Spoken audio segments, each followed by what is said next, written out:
तो दोस्तों आज आपको सिखाता हूँ कि शॉर्ट स्टोरी कैसे लिखी जाती है। बहुत सारे स्टूडेंट्स की रिक्वेस्ट थी कि आप हमें सिखाइए, आपसे सीखना चाहते हैं कहानी लिखना।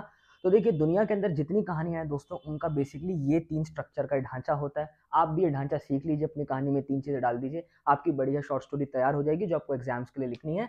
150 टू 200 वर्ड्स में जो आपको कहानी लिखने को आती है, उसका यही ढाँचा है। चलिए फटाफट से सीखते हैं वो क्या 3 चीज़ें हैं। पहला हिस्सा होता है दोस्तों एक्सपोज़िशन कहते हैं उसको। इसका मतलब बेसिकली इंट्रोड्यूस करना है आपको अपनी कहानी को। इसका मतलब क्या हुआ, आपको इन 3 सवालों के जवाब देने हैं। सबसे पहले वेयर, आपकी कहानी कहीं तो टेक प्लेस कर रही होगी, हवा में तो चल नहीं रही है। भई शहर में चल रही है, गाँव में चल रही है, बस स्टॉप पे चल रही है, रेलवे स्टेशन पे चल रही है, स्वर्ग में चल रही है, नर्क में चल रही है। तो स्पेस बताइए अपनी कहानी का, where it is happening. Second चीज़ आपको बतानी होती है कहानी कब चल रही है, किस वक़्त में चल रही है, अभी चल रही है, भविष्य में चल रही है, अतीत में चल रही है, 1857 में चल रही है, आज़ादी के आंदोलन में चल रही है, जब भी हो रही है, tell them clearly in the first paragraph itself. ये फर्स्ट पैराग्राफ में बताना है कहाँ हो रही है, कब चल रही है कहानी।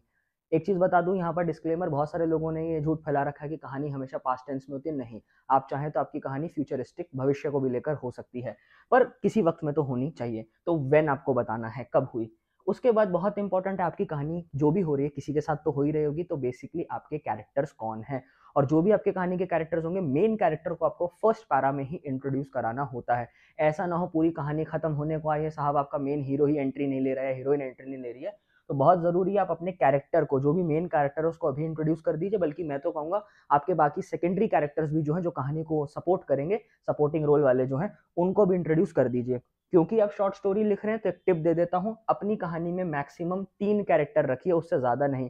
कई बच्चे क्या करते हैं, कहानी छोड़ के कैरेक्टरों से भर रखी है, कहानी छोड़ के मेला बना रखा है कहानी को। वो नहीं करना, क्योंकि जितने कैरेक्टर्स इंट्रोड्यूस करेंगे उनको हटाना भी पड़ेगा, समझाना पड़ेगा, और हर कैरेक्टर कोई ना कोई रोल प्ले करना चाहिए, उसका कोई कंट्रीब्यूशन होना चाहिए कहानी को। खामा-खा के अंदर पिक्चर मत बनाइए कि अननेसेसरी आपने कास्ट भर रखी है। तो इन तीनों सवालों के जवाब आपको फर्स्ट पैराग्राफ में देने हैं, और आपको समझाना है कहानी मेरी कहाँ टेक प्लेस कर रही है। दूसरा सबसे इंपॉर्टेंट हिस्सा, most important part of a short story is conflict.